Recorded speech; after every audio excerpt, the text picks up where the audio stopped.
Здравейте, скъпи звездни същества!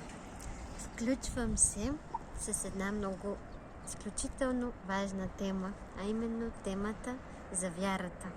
Какво в нашия живот е от изключително значение по отношение на вярата?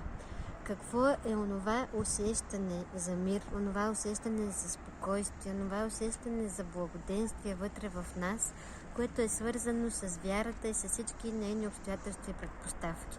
Как ние изграждаме вярата в себе си, по какъв начин тази вяра ни подкрепя в нашите ежедневни дела и по какъв начин тази вяра е свързана с онази божествена същност, която е част от нас. Именно с тези въпроси, отправени към мен и към вас като духовни същества, искам да ви провокирам днес да се позамислим, особено в месеца на равносметката, именно месец декември.